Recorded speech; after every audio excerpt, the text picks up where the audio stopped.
friends, Sat Sri Akal. In this video, we will be visiting the Moriri Lake of Ladakh, and from there we will be proceeding forward to our homes after completing the 12-day tour of Ladakh. But before that, I request you to subscribe to my channel Grandpa on Wheels. To visit Show Moriri, we started from Leh at about 9 a.m. after having breakfast. At first, we drove along the Indus River on the beautiful Leh-Manali road and turned left after some distance. After crossing the Chungthang area, we reached the Kyagar Lake, a very beautiful water feature in a purely sandy area without any signs of vegetation. But stopping there, even for taking photographs, was very difficult due to a great density of flies. The road in this part was very good and smooth. A little before the Lake Moriri, we came across a very green patch of grass along a small stream where a number of yaks were grazing.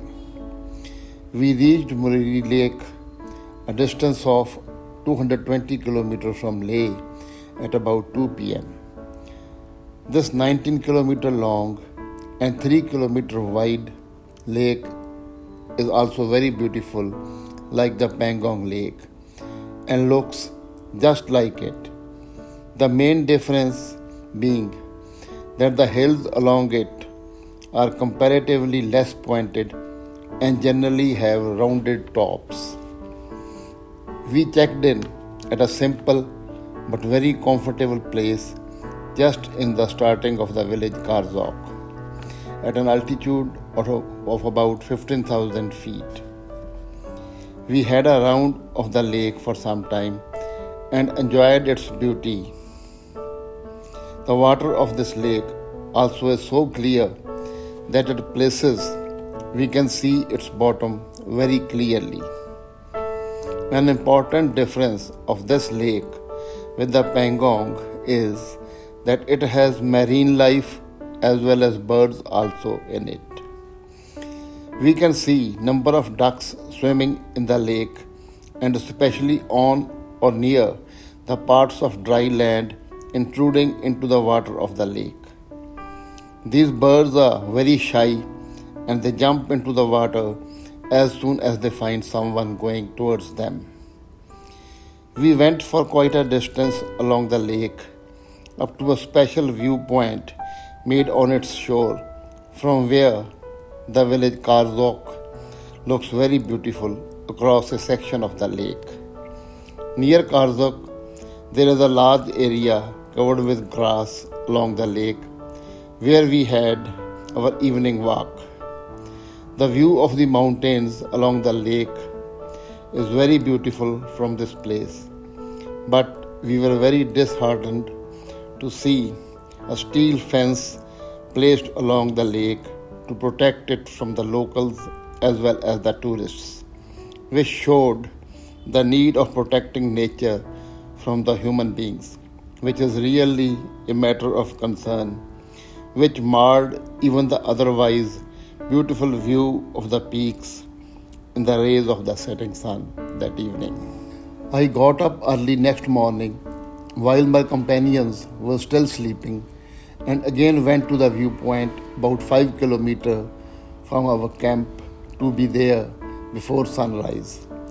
The pink and golden spread over the hills by the rising sun's rays and its reflection in the calm morning waters was so mesmerizing that I forgot the pain in my toes caused due to the biting cold, as in a hurry to be in time I forgot to put on my socks and shoes and was there only in my slippers. The peaks on the other side were shining very beautifully in the rays of the rising sun. We left the place early and started our journey back home after completing our 12-day trip of Ladakh. After turning left from the Leh road near Chungthang, we passed through the all-white sulfur and borax fields of Puga, which area has a great potential of geothermal power. After that, we also saw the beautiful Shokar, the other salt lake of the area, which also offers good options for night halt. Next to Shokar, also there is a wetland with greenery around it. From there, we reached the main Leh Manali road between Debring and Pang. We passed through the beautiful Moreh plains, the 40-kilometer flat area along the main road at an altitude of about 16,000 feet, and had breakfast at Pang.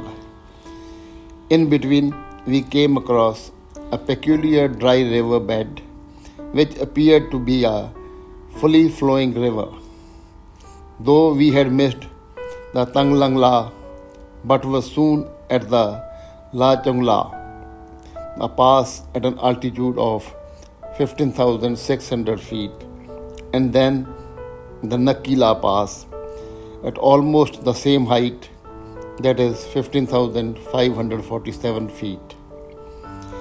By about 2 p.m., we were at the famous stop between Leh and Kelong, that is Sarchu, and had our lunch at that place. Baralacha Pass is not very far from Sarchu, and we were soon there. When we reached Baralacha, the 16,000 feet high pass, it started snowing at that place, and it became quite dark. This continued for quite some time, and we enjoyed the weather very much. The beautiful road at the place also added to the enjoyment of the weather. By the time we reached Suraj Tal, one of the main sources of the river Chenab, the weather had almost cleared. The road ahead being quite clear and beautiful, we reached Jispa for having our night halt and drove away to our home in Ludhiana the next day.